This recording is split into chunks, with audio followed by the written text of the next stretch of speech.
The argument started over something silly, but the hatred in my daughter's eyes was real. In front of the whole family, she stood up, grabbed her glass, and threw red wine in my face.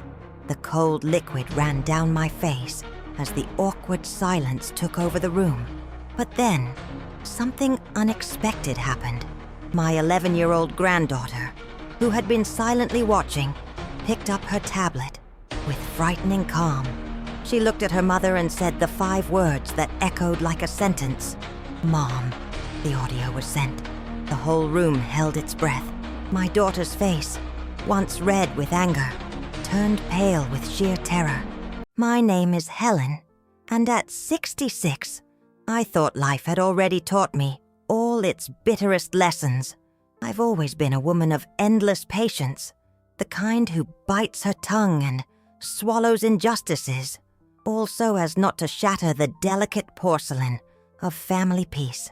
I believed, with an almost childlike stubbornness, that love, the true love we nurture for our own, had the power to stitch any tear, to heal any wound. That belief, however, was also my greatest weakness. I had a habit of downplaying my own feelings, of sweeping the pain they caused me under the rug, always finding an excuse, a justification for the cruelest behaviors directed at me. It was a fragile shield, made of denial, that was bound to shatter one day. But there was a light that always guided me, a connection that transcended any common blood tie. My granddaughter, Sophia, just 11 years old. She had become my inseparable companion, my little confidant, the pure soul who saw beyond my scars and offered me a love devoid of judgment.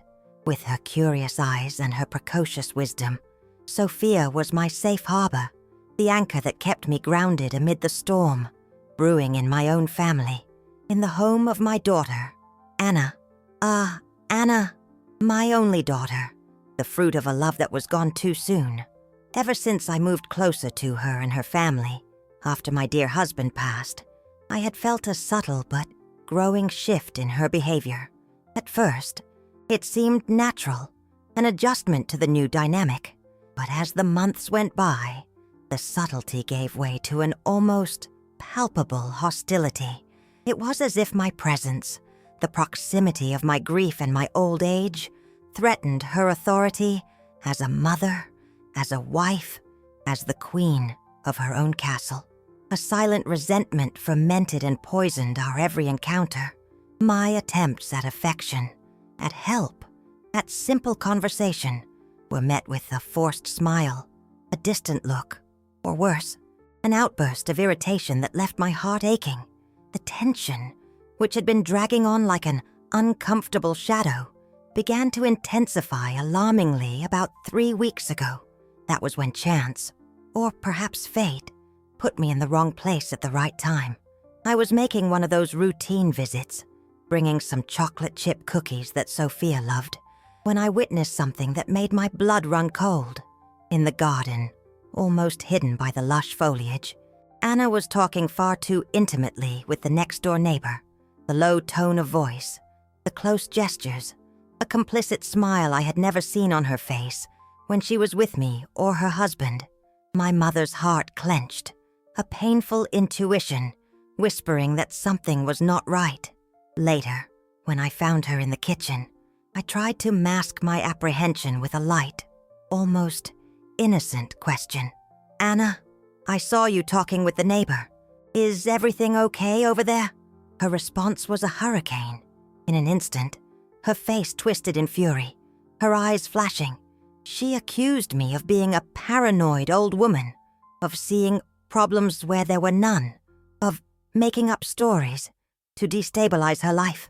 I, who had always shied away from confrontation, shrank before that unbridled aggression, swallowing the accusation like so many others. I tried to argue, to explain that my intention was only out of concern, but she had already erected an impenetrable wall of anger. What I didn't know, or perhaps didn't want to admit, was that Sophia, with her all-seeing eyes and all-feeling heart, had noticed the changes in her mother's behavior long before I did. My granddaughter, who had an old soul and an intelligence far beyond her 11 years, was not content with the half-truths of adults. She loved me with a moving intensity and had a keen intuition for the falsehood that I, in my motherly blindness, was reluctant to see. Motivated by this unconditional love and a sharp perception that something was wrong, Sophia began to observe, and not just observe. She began to secretly document everything she saw, using the tablet that had become an extension of her own curious mind. Small records, details that most would overlook, but which for her were pieces of a disturbing puzzle. In the days following my disastrous attempt at conversation, the atmosphere in my daughter's house grew even heavier. Anna was visibly more aggressive, impatient, defensive at any question, no matter how trivial. Every attempt of mine to maintain a normal conversation, to talk about the weather or the flowers in the garden, was met with a latent irritation, an averted gaze, evasive answers that left a lump in my throat. I felt like I was walking on eggshells, that any word of mine could trigger a new storm. The situation, already delicate, became even more complicated when I discovered the first of many prohibitions. Anna had vetoed Sophia's afternoons at my house. "I'm afraid Grandma is filling the child's head with old-fashioned ideas," she had said, according to what Sophia told me, with a hint of sadness in her eyes. My granddaughter, always obedient, reluctantly accepted, but our communication, once free and open, turned into a web of secret messages and quick, whispered calls when Anna wasn't around. I felt I was losing control of something very precious, and with each day, each truncated conversation, each look from Sophia that seemed to hide a secret, the feeling that something much bigger was coming ate away at me. It wasn't long before Anna's whispers began to spread among family members. I was becoming senile, overbearing, losing my mind, she would say, suggesting it might be time for me to consider an assisted living facility where I could get proper care. The manipulation was cruel, calculated, aimed at undermining my credibility, isolating me, before I could somehow expose the suspicious activities she was trying so hard to hide. I felt the weight of these words, the silent judgment that hung in the air, and the fear that I was really going insane, that my perceptions were distorted, began to seep into my heart. It was a trap, and I was falling into it, slowly and painfully. However, amid this web of lies and tensions, there was a glimmer of hope, a silent strength I did not yet fully understand. Sophia, my little protector, continued to watch over me, to hug me tighter, to whisper, "I love you, Grandma," with an intensity that seemed to carry more weight than simple childhood affection.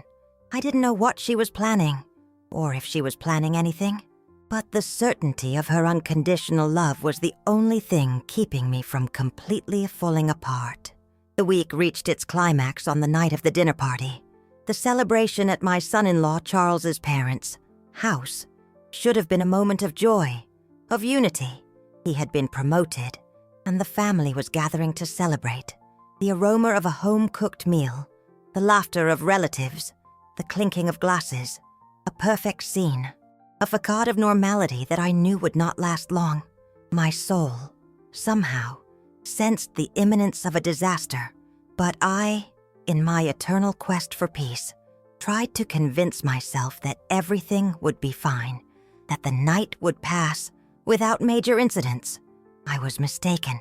I had no idea that night would be the turning point, the moment when the truth, once hidden in the shadows, would explode in vibrant colors, staining at not only my dress, but the lives of us all. The dinner, which began with laughter and toasts, would soon become a stage for a scene I would never be able to erase from my memory. I just didn't imagine how painful the spectacle would be. And then, a comment, so innocent, so trivial, yet it would become the spark of a devastating fire. I mentioned, as naturally as I could, how the neighbors seemed more sociable lately, a casual observation about the changes in the neighborhood. My heart froze when I saw Anna's face. Her eyes, previously shining with a false contentment, hardened, her mouth tightening into a thin line. It was as if I had triggered a time bomb, and the ticking was about to stop. What would come next? I couldn't predict, but the tension in the air was so thick, you could almost cut it with a knife. The silence that followed my innocent comment was so heavy, it seemed to compress the air in the dining room. The forced smiles of the adults vanished, replaced by curious glances. My eyes met Anna's, and I saw in them a fury that seemed to want to set the room on fire. A shiver ran down my spine. It was the prelude to something terrible, something that I, with all my patience and search for peace, would not be able to contain. The silence that followed my innocent comment was so heavy, it seemed to compress the air in the dining room. The forced smiles of the adults vanished, replaced by curious glances. My eyes met Anna's, and I saw in them a fury that seemed to want to set the room on fire. A shiver ran down my spine. It was the prelude to something terrible, something that I, with all my patience and search for peace, would not be able to contain. My daughter, whom I knew so well, seemed like a stranger, a person I had never seen before, consumed by a rage I could barely comprehend. I tried to find in her eyes a trace of the girl I raised, but I only found an unknown darkness, a hostility that wounded me deeply. Suddenly, like a bolt of lightning, she shot up from her chair, knocking over the empty wine glass that clinked on the floor without breaking. The sound was sharp, cutting, and made everyone present hold their breath. Her eyes, once burning with fury, now glistened with barely contained tears of anger. Her voice, previously low and controlled, rose a notch, shrill, commanding everyone's attention. "How dare you, Mother?" she screamed, her voice breaking but heavy with accusation. "How dare you come here, to my in-laws' house, and try to destroy my reputation with malicious gossip?" Her words hit me like a punch to the gut. Malicious gossip? Me, the one who always avoided any kind of intrigue? The shock was so great I could barely breathe. My face went pale, and I felt the eyes of everyone present turn to me, some with curiosity, others with pity, and some, I noticed, with silent judgment. I saw the confused expressions of Charles's parents, my son-in-law, who seemed not to understand what was happening. Charles, as for his part, was pale, his brow furrowed in concern, not knowing how to intervene. It was a surreal scene, worthy of a nightmare, and I was the unwilling star. I tried to compose myself, my voice trembling, almost inaudible. "Anna, my dear, please, I didn't mean anything. It was just a casual comment about the changes in the neighborhood." I tried to explain, extending a hand in a gesture of pleading, of attempted appeasement, but she wouldn't listen. The fury in her eyes intensified, and she took a step forward, approaching the table. Her chest rose and fell rapidly, her breathing ragged, as if she were about to explode. I felt a lump in my throat, a mixture of sadness and despair at seeing my daughter so out of control, so far from the woman I thought I had raised. That's when she did it. With a swift, unexpected movement, she grabbed the glass of red wine in front of her. I barely had time to process what was happening, to even blink. The crimson liquid, which moments before had adorned the festive table, flew through the air in a perfect arc. I felt the cold wine run down my face, staining my hair, my glasses, trickling down my forehead, cheeks, chin. The dark red liquid, vibrant, stained my cream silk dress, carefully chosen for the special occasion. Drops fell on the tablecloth, on the food, on the plates. It was as if time had stood still. A shocked silence fell over the room. No one dared to breathe. No one dared to move a muscle. The sweet, acidic aroma of the wine filled the air, ironically contrasting with the inviting smell of the food that had previously surrounded us. I felt the cold, sticky liquid run down my neck, soaking the collar of my dress. The humiliation was instant, overwhelming, a wave of shame that hit me with full force. I felt my eyes well up, not with anger, but with a deep pain, a sadness that seemed to tear my chest apart. At 66, I never imagined I would be the target of such cruelty, especially from my own daughter.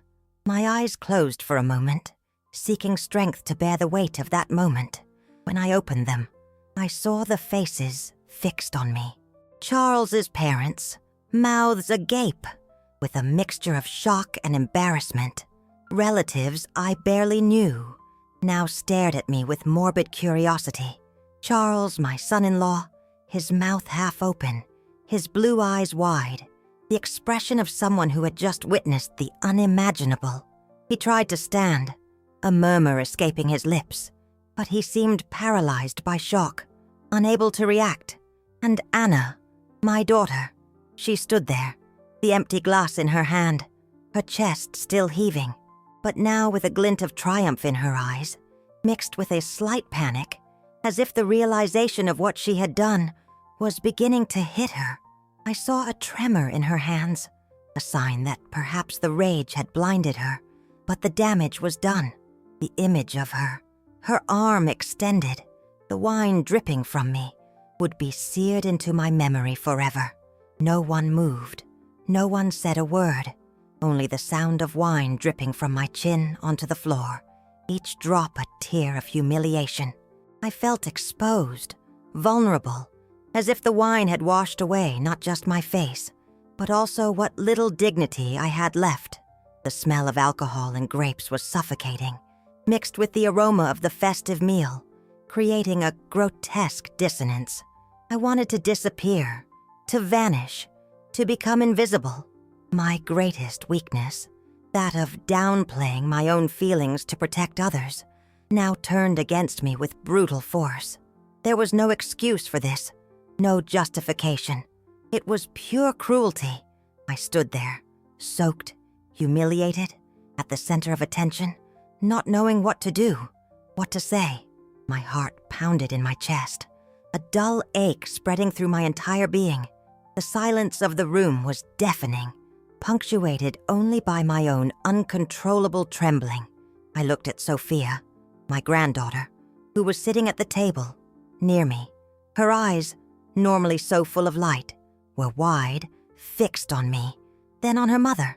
I saw a flame ignite in her pupils, a determination I had never seen before, and a small tablet held firmly in her hands. My heart, which was shattered, suddenly felt a pang of hope. Still in shock, with wine dripping and humiliation burning my skin, I saw Sophia slowly rise from her chair. Her movement was subtle, almost imperceptible amid the stunned silence of the room. But to me, it was as if the world had stopped. Her eyes, which moments before were wide with astonishment, now shone with a determination I had never seen in a child. She didn't look at her mother, nor at the other adults who were trying, with gestures and murmurs, to de-escalate the situation. Her eyes were fixed on me, and then, with a calm that was frightening for her 11 years, she turned to the center of the room. She held her tablet firmly, as if it were a shield, a weapon, and I felt that something was about to happen. What would she do? My heart raced, a mixture of fear and a strange hope. I trusted Sophia. I always had. But could an 11-year-old child really do anything in the face of such a humiliating and adult situation? I could barely breathe, waiting, trembling, for whatever came next. Still in shock, with wine dripping and humiliation burning my skin, I saw Sophia slowly rise from her chair. Her movement was subtle, almost imperceptible amid the stunned silence of the room. But to me, it was as if the world had stopped. Her eyes, which moments before were wide with astonishment, now shone with a determination I had never seen in a child. She didn't look at her mother, nor at the other adults who were trying, with gestures and murmurs, to de-escalate the situation. Her eyes were fixed on me, and then, with a calm that was frightening for her 11 years, she turned to the center of the room. She held her tablet firmly, as if it were a shield, a weapon, and I felt that something was about to happen. What would she do? My heart raced, a mixture of fear and a strange hope. I trusted Sophia. I always had. But could an 11-year-old child really do anything in the face of such a humiliating and adult situation? I could barely breathe, waiting, trembling, for whatever came next, with firm, determined steps that contradicted her tender age. Sophia walked to the center of the dining room, stopping a few feet from her mother, who still held the empty glass, her breathing ragged, her eyes fixed on me. Sophia completely ignored the whispers of, "Sophia, honey, what are you doing?"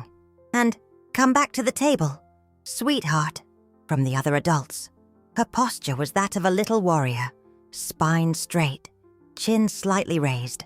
I watched her, still in a trance, feeling the wine dry and tighten on my skin. But my attention was completely on her. Charles's parents, as well as he, watched her with a mix of curiosity and apprehension. No one seemed to understand the strength emanating from this little girl. She raised the tablet in her hands, not threateningly, but with the quietness of someone about to reveal a truth. Her green eyes, so much like her father's, focused on her mother. There was no anger in her gaze, but a seriousness that made me swallow hard. And then, in a surprisingly clear and calm voice, without a single hesitation, she uttered the 6 word that would turn everyone's world upside down. "I filmed you with the neighbor." The impact of those words was like a thunderclap. Anna turned deathly pale, losing all color in her face. Her aggressive arrogance from seconds before dissolved, replaced by absolute panic. Her jaw dropped, her eyes widened in horror, and the empty wine glass slipped from her fingers, falling to the carpet with a dull thud, unbroken. The sound, this time, did not generate shock, but an even greater tension. The tablet in my granddaughter's hand, which had once seemed like a child's toy, suddenly became the center of everyone's attention, an object with overwhelming power.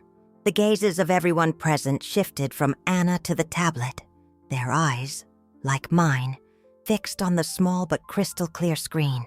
And there, to Anna's horror and everyone's disbelief, was the irrefutable evidence.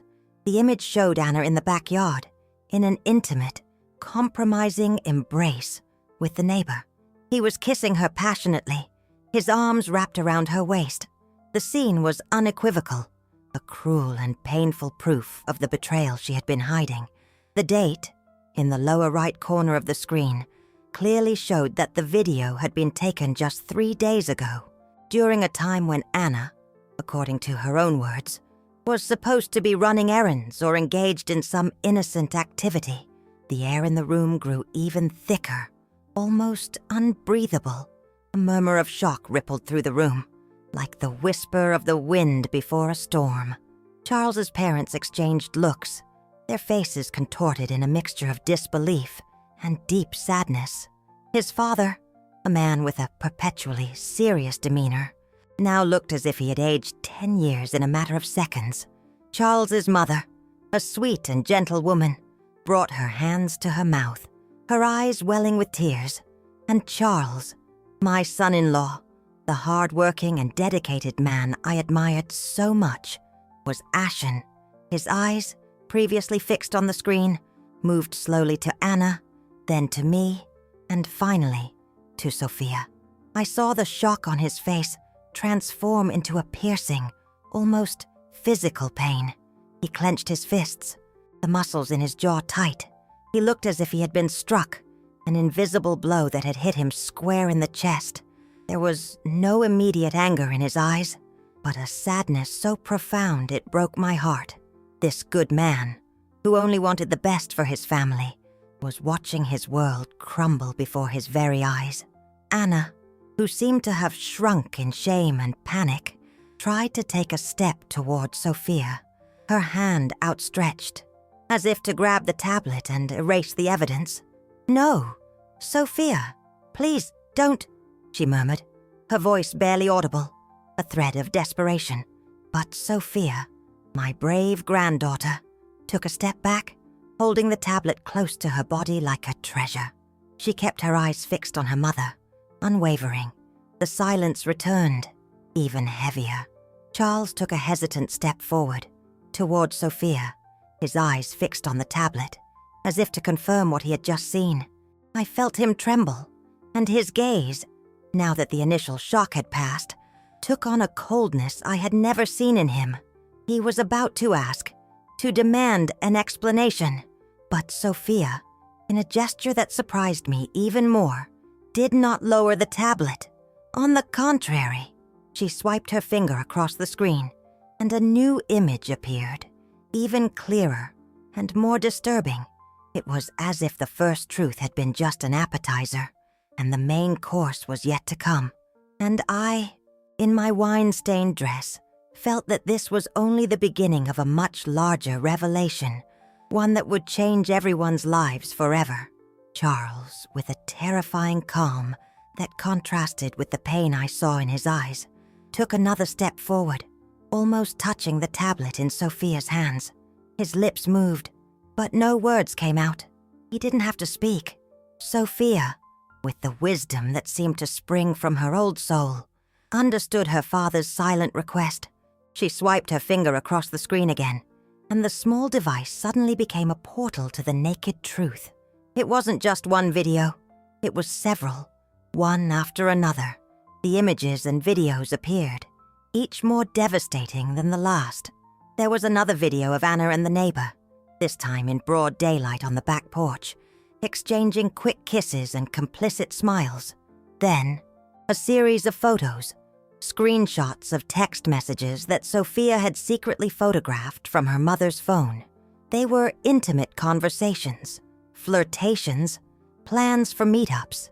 The dates and times were there, irrefutable, showing the frequency and regularities of these encounters. There were even records of suspicious times, meticulous notes from Sophia about when her mother went out shopping and returned hours later with flimsy excuses and a different kind of sparkle in her eyes. The meticulousness of a child who knew something was terribly wrong in her family was both frightening and inspiring. She had built a dossier, silently, out of love. The celebratory dinner had indeed turned into an improvised courtroom. Charles's parents, who had been watching with shock and disbelief, now wore faces of profound disillusionment. Charles's mother was crying softly, her face hidden in her hands. His father, his expression even more grim, seemed to absorb each piece of evidence with a silent pain, his lips pressed tightly together. The other relatives, once mere spectators, were now murmuring among themselves, their whispers mixing with the muffled sound of Charles's mother's sobs and Anna's tense silence. My daughter, Anna, was completely broken. Her face was streaked with tears and sweat, and she was shaking her head frantically, trying to deny, then minimize, finally falling into absolute despair. "It's not true! It's a mistake! Sophia, how could you?" she exclaimed, her voice hoarse, desperately trying to discredit her own daughter. She gestured, her hands trembling, but the evidence on the tablet's screen was undeniable. Her lies, built over months, were unraveling one by one before the eyes of the entire family. I, still with the dry, sticky wine on my face, felt a complex mix of emotions. There was the pain of seeing my daughter exposed like that, of seeing her suffer, even if it was her own fault. No mother wants to see her child in such a situation. But beneath that pain, a flicker of vindication grew.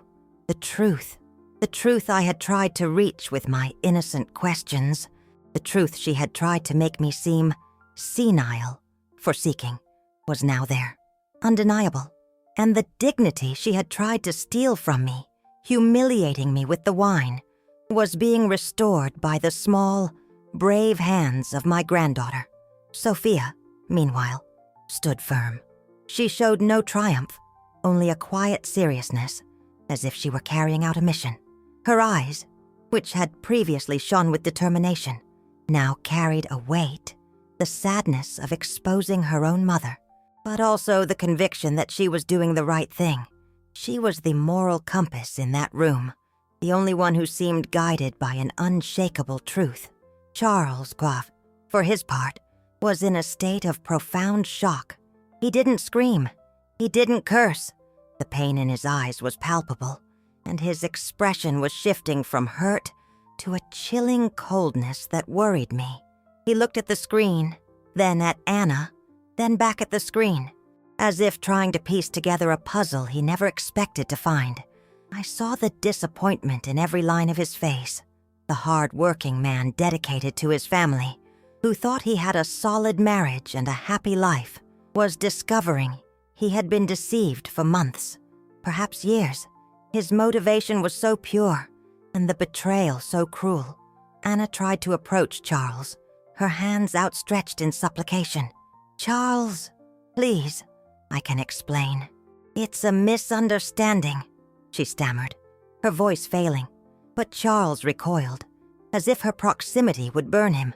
His eyes, now fixed on Anna, no longer showed the lacerating pain, but a contained anger, a disappointment so deep it seemed to solidify around him. He raised a hand, a stop gesture, and Anna froze. This calm, gentle man was now transformed. The image I saw of him was of someone who had reached his limit, who could no longer tolerate the lies. The room was completely silent again, awaiting the next move, the next revelation. I felt that Sophia wasn't finished yet. Her calm, the way she held the tablet, the way her eyes still scanned the screen with intense concentration, all indicated that the worst, the hardest part of the truth, was still to come. And I, with a shiver down my spine, realized that the scope of the betrayal and the length of time it had been going on would be even more devastating than I, or Charles, could ever have imagined. The tablet glowed, ready for the next revelation. The room remained in an agonizing silence. Everyone's breath held, as the glow of Sophia's tablet became the only point of light in that darkness of revelations. My granddaughter, with a seriousness that defied her young age, swiped her finger across the screen again.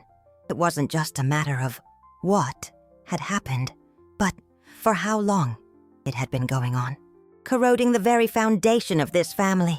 And the truth that unfolded before us was like a dagger, piercing each of the hearts present. On the screen, more messages appeared, more logs, more short videos and photos, all organized with a clarity that gave me chills. Sophia had categorized the evidence by date, and what they revealed was shocking.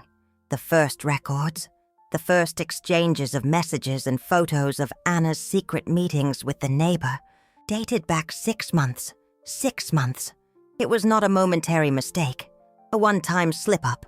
It was a pattern, a web of lies woven and maintained over a long period. The images showed the intimacy growing, the hugs becoming longer, the kisses more frequent, the complicity more evident. The betrayal was not recent, nor casual. It was an affair, a clandestine relationship that had developed gradually, with regular meetings and an emotional intimacy that went far beyond a physical mistake.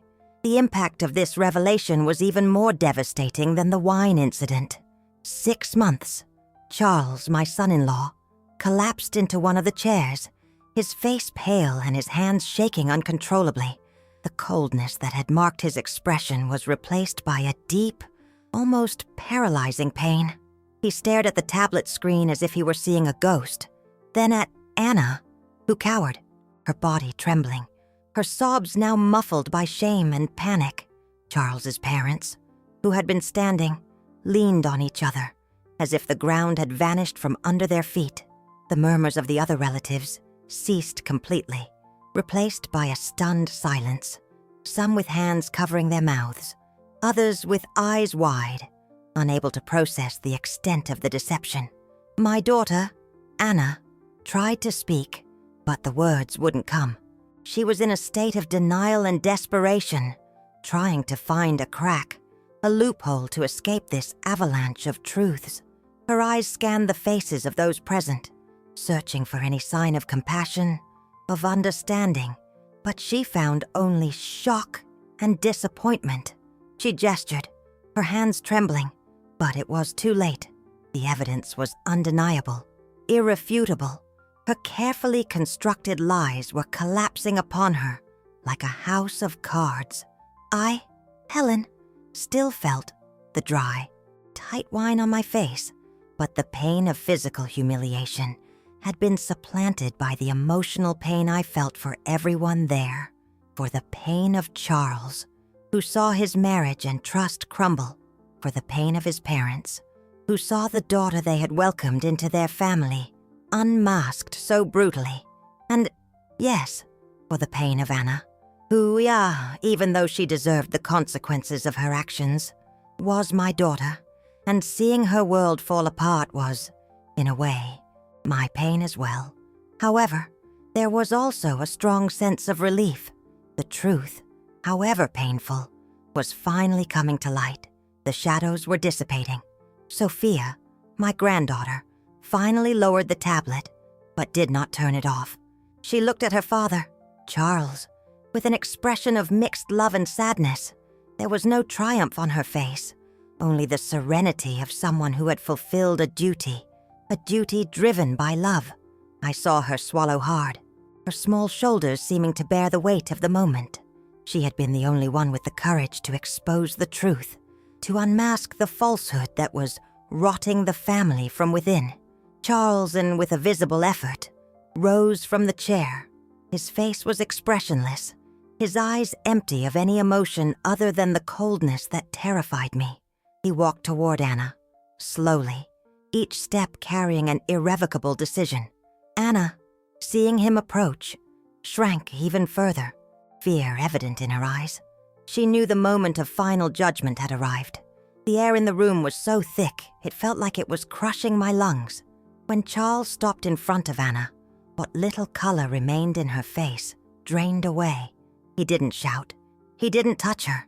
He just looked at her with a cutting coldness, and his voice, which I expected to be filled with rage, came out in a near inaudible whisper that echoed throughout the room, each word a sharp blade. "It's over. I want a divorce." Charles's words cut through the air like a final sentence, sealing the fate of a marriage built on lies and betrayal. Anna let out a groan, a sound of pure despair, and fell to her knees on the floor. Charles's parents, hearing their son's decision, closed their eyes as if the pain were too much to bear. The scene was one of mourning, a mourning for the end of a family, for the breaking of trust. I looked at Sophia, my granddaughter. She stood there, watching everything, her eyes fixed on her father and mother. Her expression was one of sadness, but also a quietness that told me she understood the gravity of the moment. She had been the unlikely hero of the night, the bearer of truth, and her courage had changed the course of all our lives. I felt a wave of gratitude and love for her so intense it brought tears to my eyes. Still in shock, with the dried wine and the scene unfolding before me, I realized that Sophia's courage had not only saved me from humiliation and her father from ignorance. There was an even deeper truth in those 6 words, in those images. She had protected herself, her own innocence, by ensuring her life would not be built on the rotten foundation of her mother's lies. And at that moment, heartbroken for Anna but filled with pride for Sophia, I knew that our journey was just beginning. The night still held more twists, and life, for everyone there, would never be the same again. Charles's declaration echoed through the room like a hammer striking a crystal gong. shattering the fragile illusion of family we had been trying to maintain. "It's over. I want a divorce." His voice, though nearly a whisper, carried the unshakable force of a final decision, of a man who had reached the limit of his ability to endure lies. Anna, still on her knees, let out a muffled wail, a sound of despair that cut me to the soul. Charles's parents, whom I had barely known before that night, now seemed to share in my pain, their faces etched with sadness and disbelief. They held each other, as if seeking comfort, and I saw in his mother's tears the same pain I felt in my own heart. I, still standing there, the dried wine and humiliation still burning my skin, felt a whirlwind of emotions. There was the pain for Anna, my daughter, now lying shattered on the floor. No mother wishes to see her child like this, even when it is their own fault. But at the same time, an immense relief washed over me. The truth, however cruel, was finally free. The mask of normality had fallen, revealing the deep cracks that had been corroding this family. Justice, in a way, was being served, brought to light by the hands of my granddaughter. Sophia, my little warrior, remained standing, silent. Her eyes, which had witnessed so much pain and disillusionment, were serious, but there was no anger in them, only a deep sadness and the serenity of one who had fulfilled a duty. She looked at her father, then at her mother, and in her eyes, I saw the understanding that life, from that moment on, would be irremediably different for everyone. She had been the bearer of truth, the courageous one who stood up when the adults fell silent, and her strength inspired me. In the minutes that followed, the celebration dinner had indeed turned into an impromptu courtroom, but with no judge or lawyers, only the truth, cold and raw, as the sole witness. Anna tried to rise, dragging herself to Charles's feet, her hands outstretched, begging for forgiveness, pleading for a second chance. "Charles, please, forgive me. It was a mistake. I can change," she mumbled, her words slurred by pain and panic. But he showed no reaction. His face was hard, impassive. The betrayal had gone on too long, for too long, and Sophia's evidence was irrefutable. The most painful revelation, for me, was not just the betrayal itself, but the extent of the manipulation Anna had orchestrated. The evidence on Sophia's tablet showed that the affair had been going on for at least 6 months, with regular meetings and an emotional intimacy that went far beyond a physical mistake. And during that time, she had worked tirelessly to discredit me, to make me seem senile and overbearing, to undermine my credibility and push me away from the family. The idea that she, my own daughter, had conspired to humiliate and isolate me was a blow even harder than the wine on my face. I remembered the whispers, the looks of pity I received from some relatives, Anna's attempts to convince me to look into a place with proper care. It all made sense now.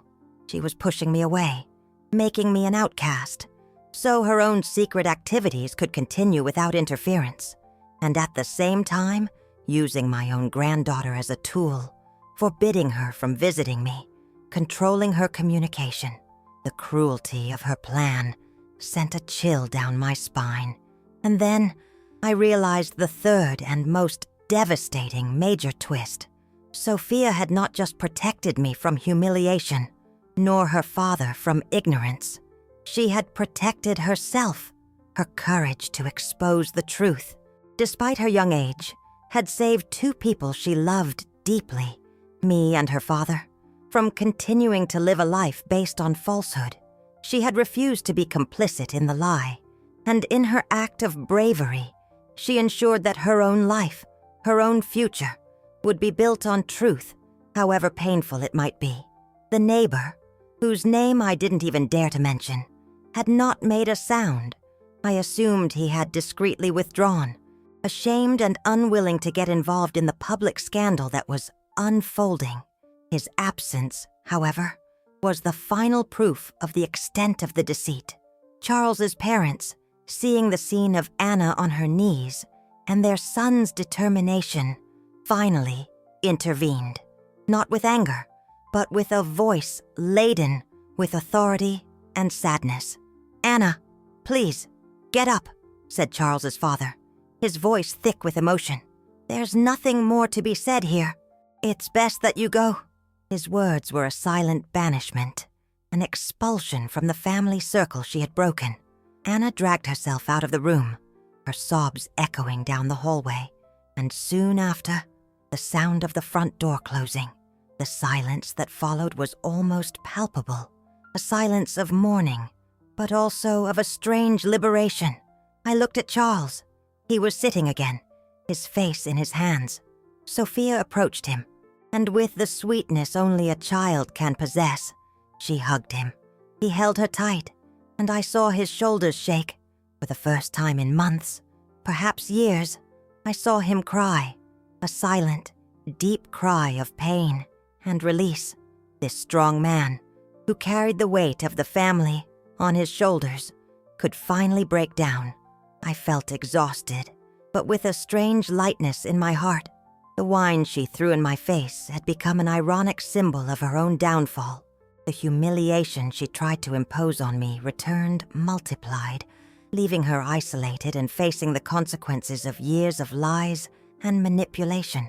But in that moment, I felt no triumph. I felt only the weight of the truth and immense gratitude for Sophia, my little protector, who had become the compass of my family, guiding me away from the shadows. What would come next? I didn't know, but a new page, painful and full of uncertainty, had been turned, and I, as much as my heart bled for Anna, knew that we had to move forward. The muffled sound of the door closing, sealing Anna's exit, left a strange void in the dining room. It was a vacuum of emotions, a heavy silence that stretched beyond words.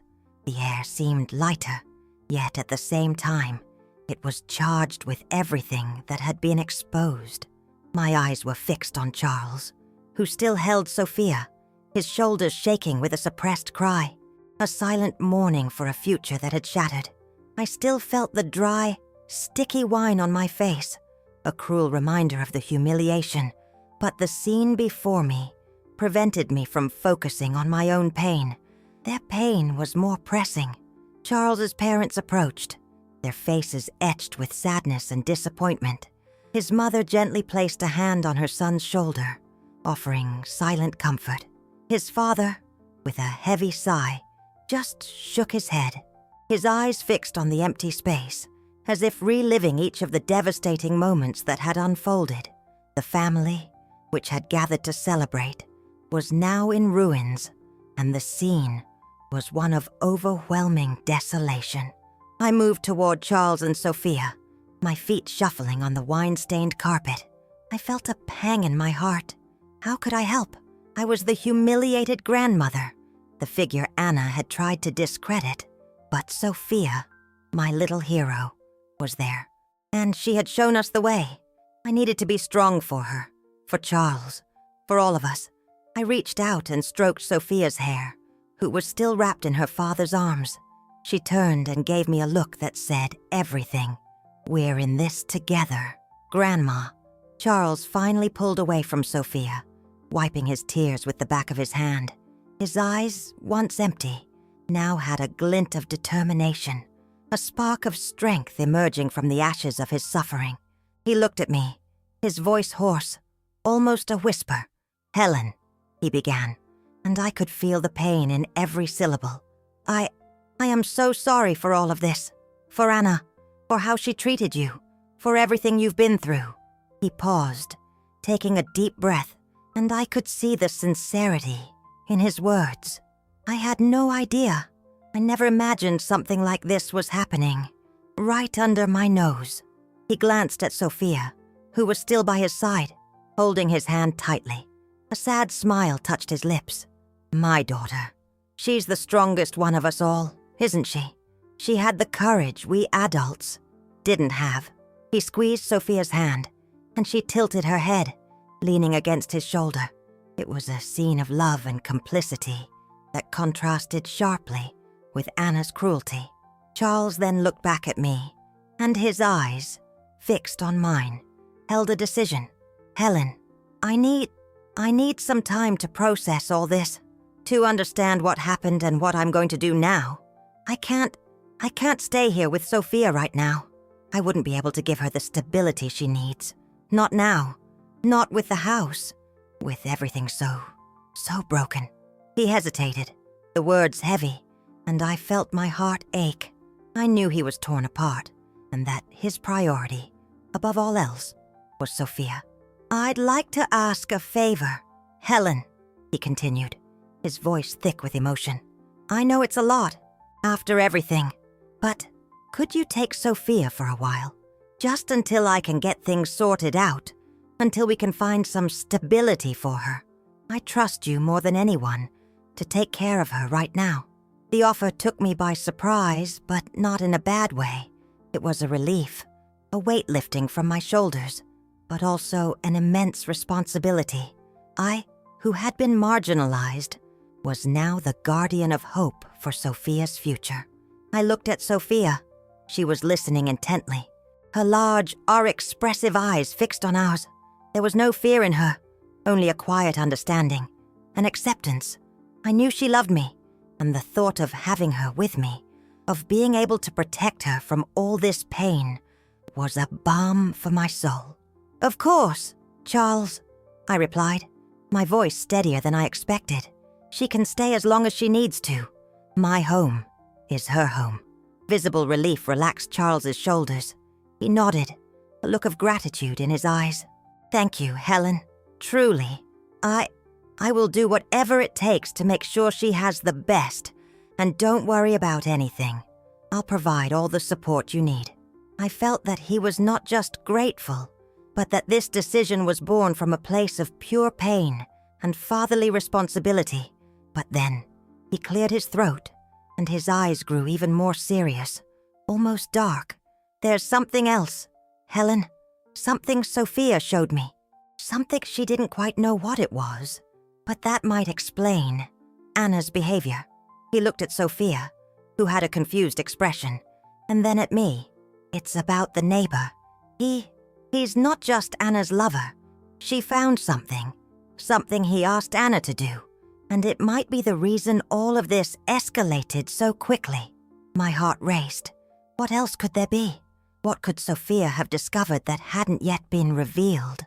The tablet, still in her hands, glowed, and a new layer of mystery hung in the air. Charles's statement about the neighbor, about something he had asked Anna to do that could explain her behavior, threw me into a whirlwind of new anxieties. What else could there be? What could Sophia, in her meticulous childlike investigation, have uncovered that hadn't yet been revealed? The tablet, which my granddaughter held firmly, now seemed like an oracle of even deeper and perhaps darker truths. The silence in the dining room became even more tense, if that was possible, and the gazes of Charles's parents turned to him, also curious and worried. Charles took a deep breath, seeming to weigh his words before speaking them. Sophia showed me some old emails and messages she found on the tablet. They were from the neighbor, a man named Rick, he began, his voice lower now, almost a whisper. Rick is a businessman, but it seems he was involved in some shady dealings. He hesitated, and I felt a chill. Sophia noticed because he would ask Anna to make strange calls, always at specific times, and use jargon she didn't understand. She recorded some of those calls. My blood ran cold. Recordings. Sophia had gone even deeper than I imagined. Charles continued, his voice growing more tense. It seems Rick was using Anna to broker some contacts, some conversations, to move money illicitly. Small amounts, but frequent, through different accounts. He looked at me, his eyes wide with disbelief. Anna was acting as some kind of money mule for him.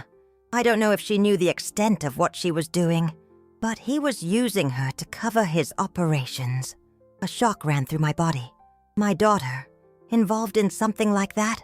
Not a crime, perhaps, but something shady.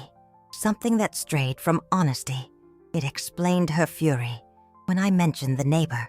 It wasn't just the affair she wanted to hide, but something much more serious. Something that could have severe consequences. The pressure Rick put on her, the need to keep everything secret, must have intensified her hostility, turning her into an aggressive and defensive person. It was a spider's web revealing itself little by little. Charles's parents were also shocked. His father, a respectable and conservative man, frowned in disapproval. His mother brought her hands to her mouth again, her eyes fixed on Charles, asking for more details, more clarification. The complexity of the situation grew with every word, and I realized that Anna's life, and Charles's, and ours, was about to get much more complicated. Charles continued, his voice serious. Sophia recorded a call where Rick asked Anna to speed up a payment and mentioned someone who was putting on the pressure. He sounded scared. And so did Anna. It was right after you questioned her about him, Helen. I think he pressured her, maybe threatened her, and she took it out on you because you were the closest and most vulnerable person. The piece of the puzzle clicked into place. Anna's disproportionate fury, her growing aggression, the need to discredit and push me away.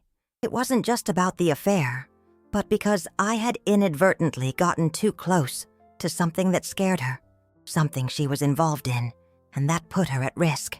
Sophia, show them, Charles asked, and Sophia, with a determination that sent a shiver down my spine, swiped the screen again. An audio file began to play. Rick's voice, hurried, almost panicked. Anna, you need to do this now. They're leaning on me. I need that money. Moved by tomorrow. I can't have any more delays. If anyone finds out, you'll be in trouble too. You understand? No one can know about this. Not even your meddling mother. And then, Anna's voice, low, frightened, almost a murmur. I know, Rick, I know.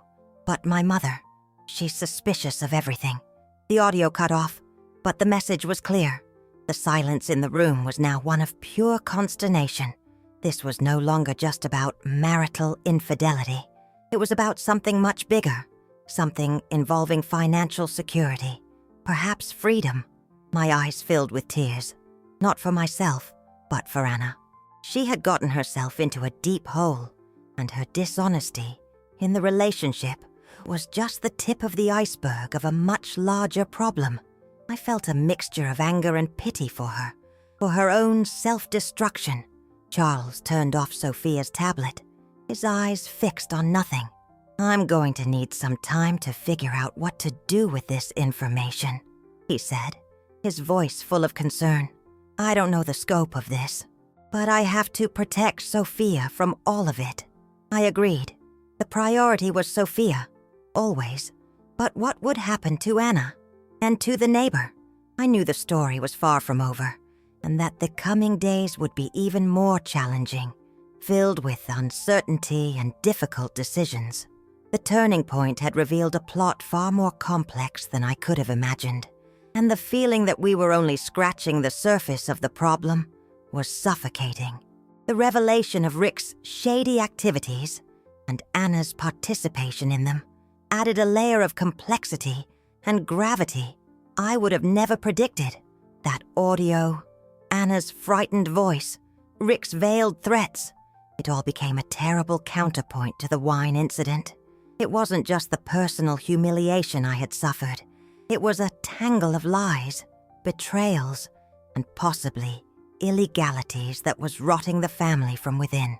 The silence that settled in the room after Charles turned off Sophia's tablet was one of pure consternation.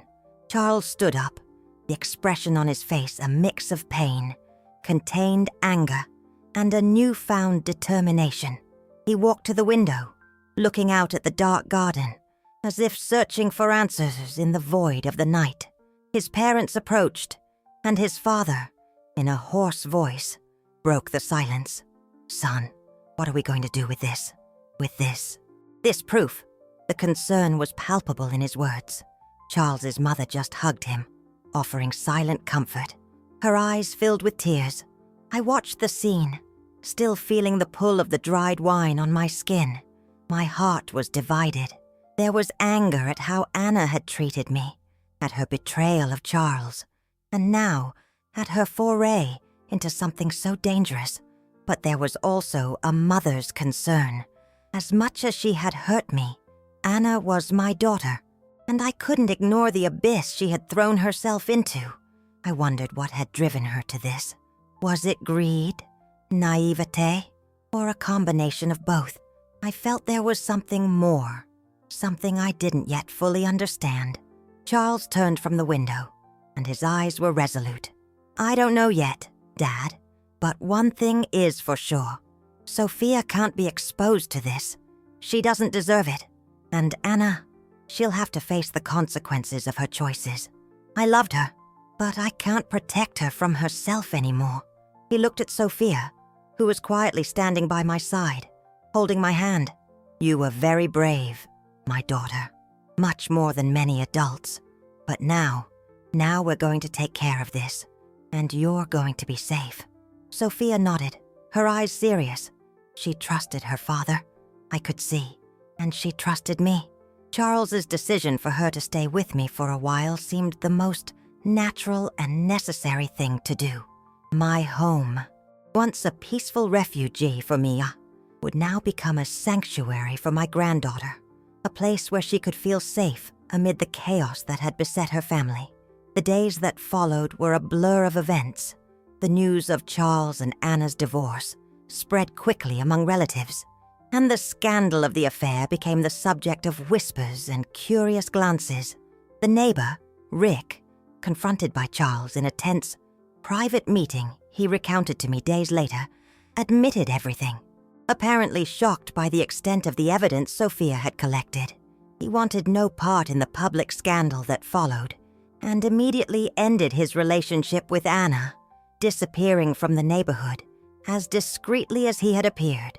His escape, to me, was confirmation that he was the true manipulator, the mastermind behind that web of illicit activities. Anna, for her part, lost everything in a matter of days. Her husband, her home, her stability, and the reputation she so cherished. Her parents, who were people of strict principles, were disappointed and ashamed of her actions, and the distance between them became an abyss. She was isolated, facing the consequences of years of lies and manipulation. I received sporadic news of her through more distant relatives. She was living in a small apartment, trying to get back on her feet, but the weight of her choices seemed to crush her. I, with Sophia by my side, began to feel the weight of the new reality. The wine on my face had dried, but the stain on my dress, though washed, seemed an indelible mark on my memory. However, Sophia's presence, her laughter, her curious questions, were a balm for my soul. We spent the afternoons together, baking cookies, reading stories, or simply talking. She told me about her dreams at school, her friends, and I listened, grateful for her innocence and her ability to see the world with such pure eyes. Charles, with the help of his parents, began to organize the divorce proceedings and deal with the implications of Rick's activities. He kept me informed, careful not to expose Sophia to unnecessary details. He told me he had no intention of legally harming Anna because of the neighbor's activities, only to ensure she completely distanced herself from it and could no longer involve Sophia in anything. He wanted her to have a chance to rebuild, but without the lies. A week after that transformative night, Sophia and I were in the kitchen, baking cookies like in the old days, before all the turmoil. The aroma of vanilla and sugar filled the air, a comforting contrast to the acidic smell of the wine that had mocked me. Sophia was kneading the dough with her small hands, her tongue sticking out in concentration. She looked at me, her wise and expressive eyes meeting mine, and then, with a simplicity that touched me deeply. She said the 8 words that summed everything up. "Grandma, nobody gets to treat you badly in front of me." Those words, coming from a child of only 11, Saz, were like a balm for my wounded soul. They encapsulated not only her courage, but also the unconditional love she felt for me. That moment was a turning point, not just for Anna and Charles, but for me.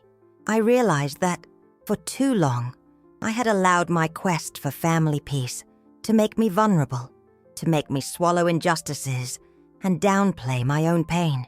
But Sophia, with her purity and her strength, showed me that true love doesn't mean accepting cruelty, but standing up against it. That afternoon, as the late afternoon sun streamed through my kitchen window, illuminating the flower on Sophia's hands, I felt a renewed strength, a clarity I hadn't experienced in a long time. The wine that stained my face had dried. The stains on the dress would be washed, but the lessons Sophia taught me would remain forever. I looked at my granddaughter, smiling, and knew that the journey was far from over, but that, with her by my side, I would be able to face anything. Life, though transformed, was beginning to rebuild, and the future, uncertain as it was, now seemed filled with a promise of a new beginning and a truth that would, at last, set us free. From that day on, I would no longer be the Helen who downplayed her feelings. I would be the Helen that Sophia had taught to stand up for herself. The days following that fateful night at Charles's parents' house were a mix of calm and storm. The calm came from Sophia's constant presence by my side. Her laughter, her way of seeing the world with a disarming curiosity, the warmth of her small hands in mine, were my refuge. Baking cookies in the kitchen, listening to her school stories, or just watching her draw at the table were precious moments that helped me heal. I watched her resilience, her ability to adapt to a reality so abruptly transformed, and it inspired me. She was no longer just the girl who observed. She was the silent force that had revealed the truth, and, in doing so, had begun a healing process for us all. The storm, on the other hand, was the echo of the consequences. Charles, my son-in-law, dedicated himself intensely to the divorce proceedings. He was a man of principle, and I saw in his eyes the weight of the decision, but also the firmness of someone who knew he was doing the right thing for himself and especially for Sophia. He called me every day, keeping me updated on the process, always taking special care not to expose Sophia to the most painful details. The house they once shared was now empty, and he was temporarily living with his parents. His priority was Sophia's custody, and he was determined to fight for it, ensuring my granddaughter would not be entangled in her mother's mistakes. Anna, my daughter, was in an isolation I could only imagine.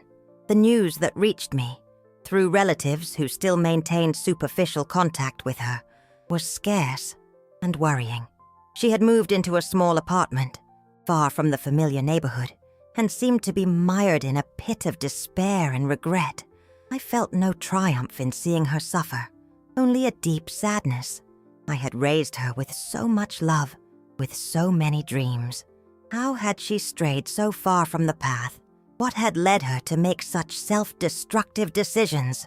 These questions haunted me, and I, in my motherly nature, couldn't help but worry, even after all the pain she had caused me.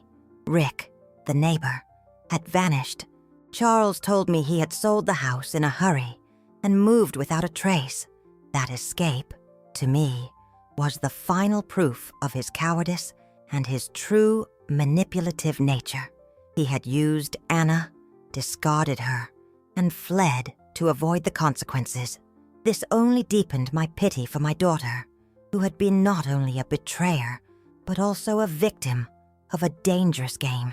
The lessons Sophia had taught me that dinner night, "Grandma, nobody gets to treat you badly in front of me," reverberated in my mind. transforming something within me.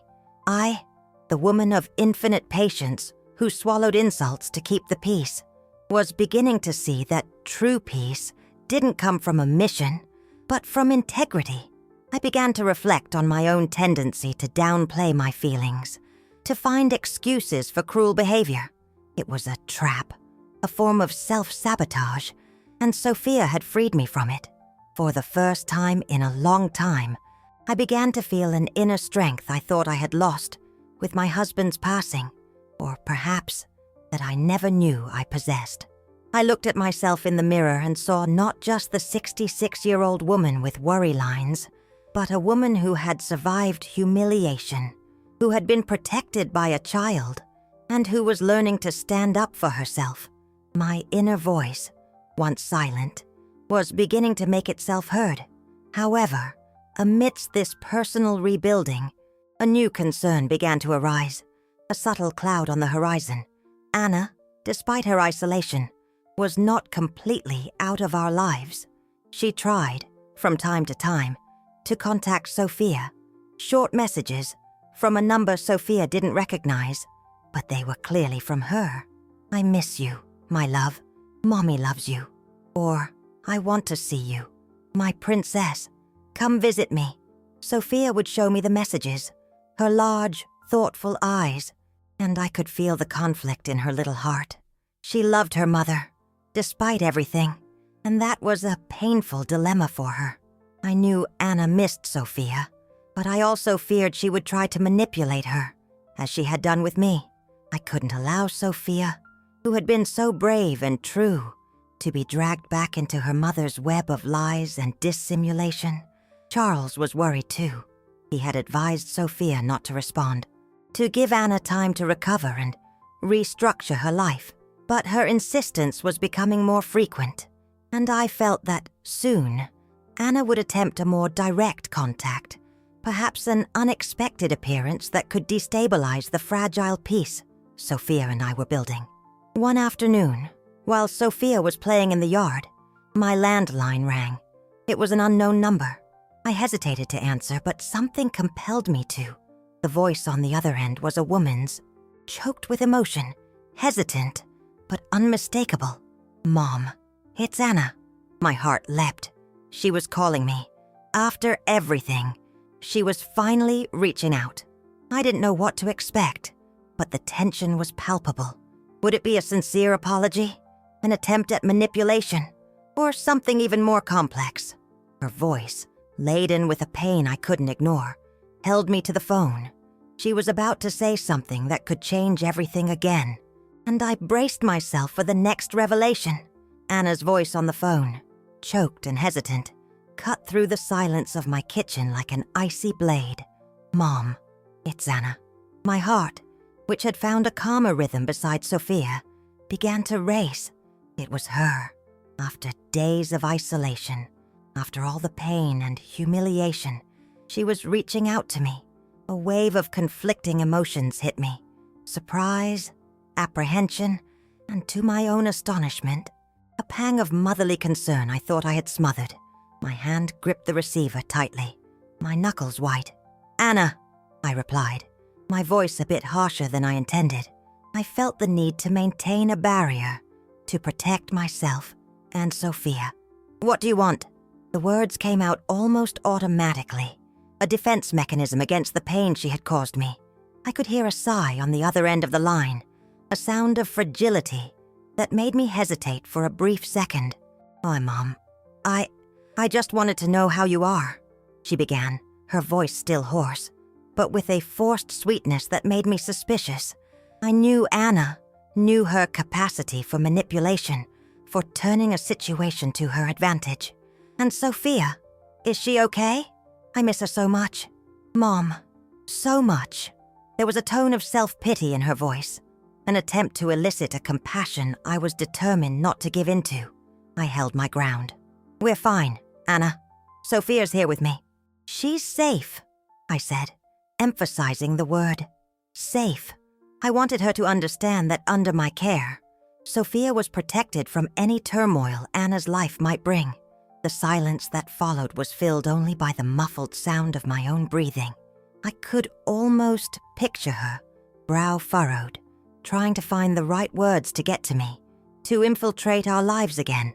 "Mom, I know I messed up. I know I did horrible things," she finally said, and this time, her voice seemed more genuine, more broken. I'm paying for it. I'm alone. Mom, I have no one. Rick, he's gone. Charles, he won't even answer my calls. And my parents, they don't want to talk to me."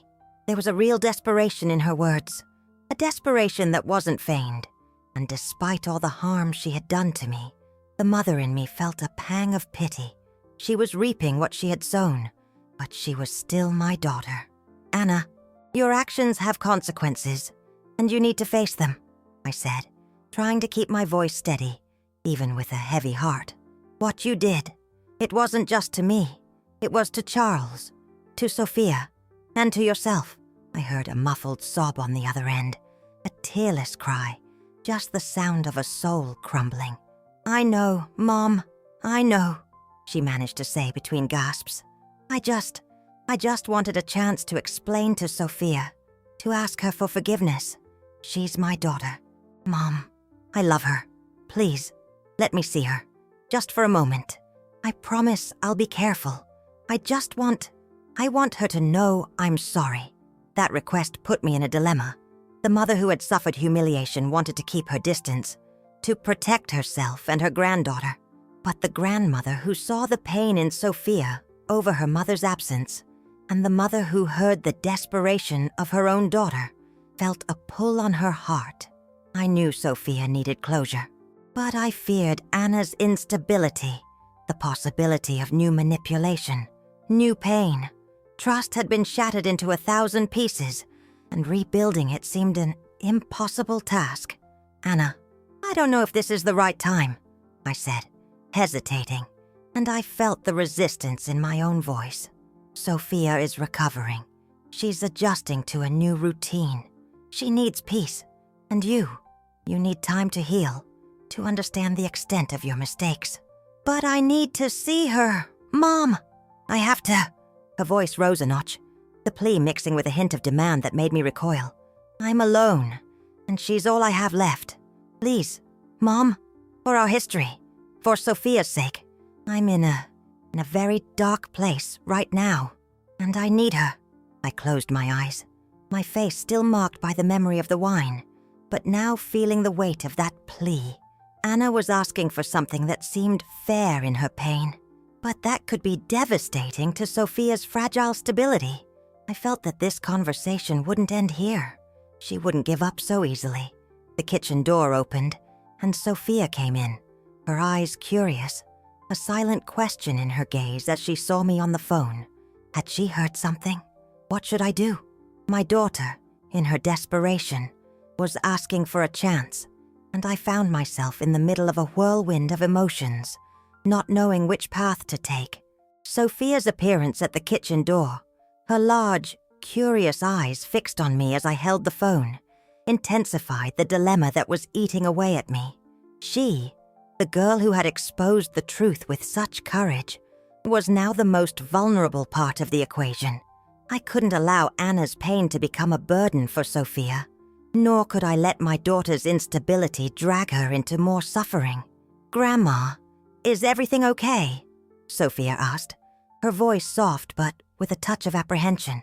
She looked at me and then at the phone, as if she knew, intuitively, that the conversation was important. Her presence gave me the strength to make a decision. I was no longer the Helen who cowered, who downplayed her pain. I was the Helen who protected. "No, Anna," I said, my voice now firm and resolute, leaving no room for pleading. "Now is not the time. Sophia needs stability and peace, and you need time to get your life back together. When you're ready, when you've shown you've changed, maybe we can talk, but not now, not with Sophia." A heavy sigh echoed from the other end of the line, followed by a muffled cry. "Mom, please." She tried to argue again, her voice breaking. "I'm your daughter, Sophia's mother. "You can't do this to me." The plea had turned into a demand, and I recognized the pattern.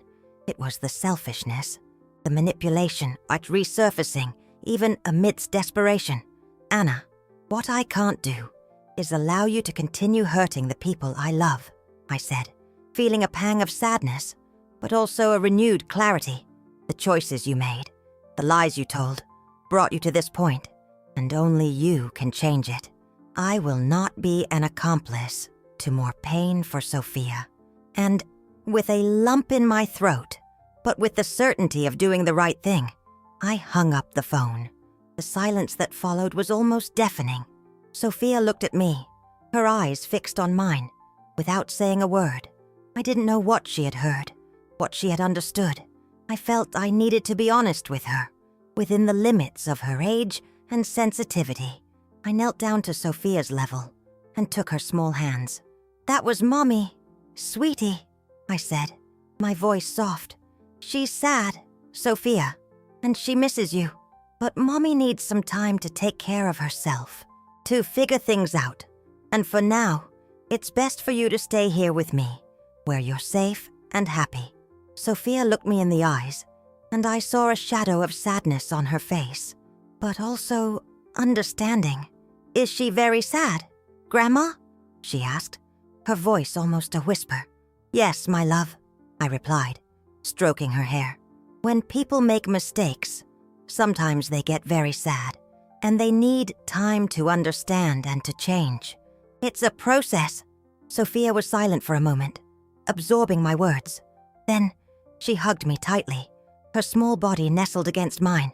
"I love you, Grandma," she said, her voice muffled against my shoulder. "I just want her to be okay."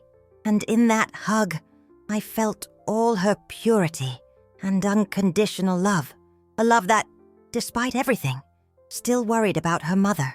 That week, the tension between Anna and us, though now at a distance, was still an uncomfortable presence.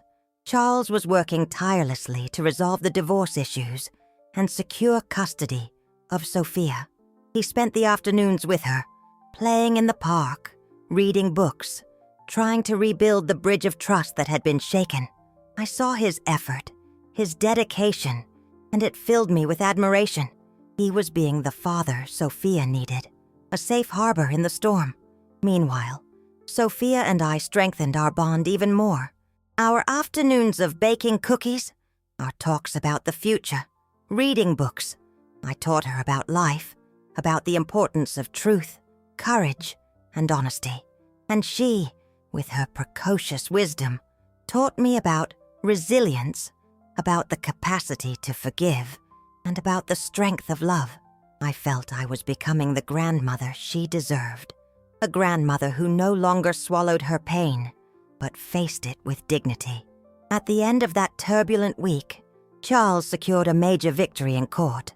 Temporary custody of Sophia was granted to him, with supervised visits for Anna, a condition she would have to accept if she wanted any contact with her daughter. It was a relief, an important step towards Sophia's stability, and a victory for the truth she had revealed. But that very night, something happened that shook our fragile peace again. My phone rang, but this time, it was Charles. His voice was tense, but not with anger, rather with a different kind of concern. "Helen, I need to tell you something. It's about Anna." He paused, and I felt a shiver down my spine. What else could happen? "It seems Rick. He hasn't completely disappeared, and what he's doing now involves Anna in a way that's even deeper than we imagined, and this could affect Sophia's custody." My blood ran cold. The spider's web was tightening again, and I knew that the battle for truth and for Sophia's safety was far from over. The tension was reaching its peak, and what Charles was about to reveal could change everything once more. Charles's voice on the phone, laden with a dark concern, froze the air in my kitchen. "Helen, I need to tell you something. It's about Anna." The mention of Rick, the neighbor, and the possibility that he was still involved with Anna, and that this could affect Sophia's custody, plunged me into a new abyss of apprehension. I could barely breathe, my mind spinning with the worst-case scenarios. "What happened, Charles?" I asked, my voice barely a whisper, a thread of desperation. Sophia was in her room, drawing, oblivious to the new storm that was brewing. I needed to protect her from all this turmoil at any cost. "It turns out Rick didn't just fall off the map," Charles began, his voice serious and low, as if to ensure no one else could hear. "He's resurfaced, but not in a good way. It seems his activities were much more serious than we thought. The police had been investigating him for a while, for movement of illicit funds, something that goes beyond mere tax evasion, and they've traced it to Anna." My body went cold. The police. I knew Anna was involved in something shady, but I never imagined it was serious enough to involve the law. "Anna, is she being investigated?" I asked, a lump forming in my throat. "Yes, Helen. They've approached her. It seems the evidence Sophia collected on the tablet was crucial to their investigation. They already had suspicions, but the messages and audio recordings were the missing piece to directly link Anna to Rick's schemes," he explained, and a wave of shock washed over me. My little granddaughter, without knowing it, had become a key witness in a case that went far beyond infidelity. "What's going to happen now?" I asked, my voice a whisper. My concern for Anna, despite everything, was overwhelming. She was my daughter, and I didn't want to see her in more trouble. They're pressuring her to cooperate, to give up Rick. They believe she was an important piece in his operation, and if she doesn't cooperate, the consequences could be severe, Charles said, and I felt the weight of his words. "It's a very delicate situation, Helen, and it could affect Sophia's custody. The judge might consider the environment she was living in with her mother unstable, dangerous." A cold fear gripped me. Sophia's custody, that was what mattered most. I couldn't let her be dragged into this situation, into this web of illegality. "And Anna?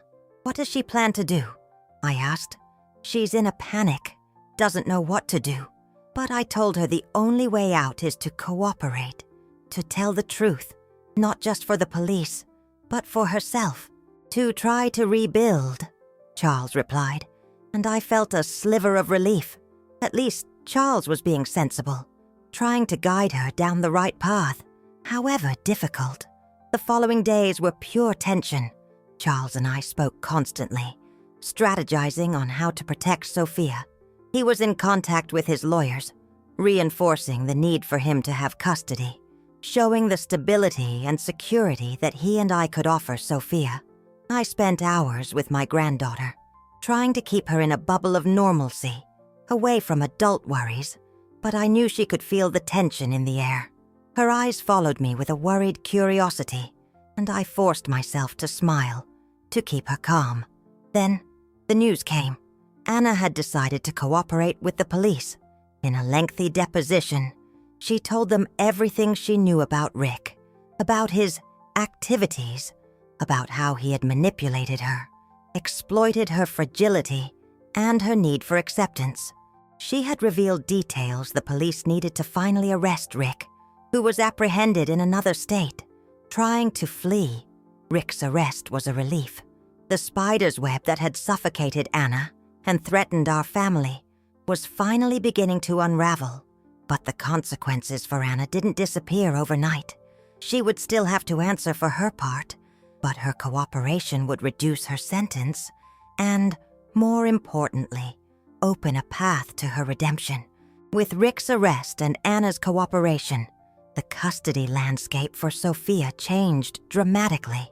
Charles presented all the evidence to the court, including Anna's deposition, which, though painful, showed an effort to take responsibility for her mistakes.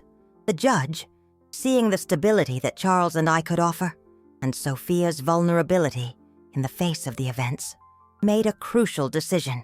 Charles called me at the end of that week, his voice filled with emotion. "Helen, I have full custody of Sophia." I let out a breath of relief I didn't know I was holding. Tears streamed down my face.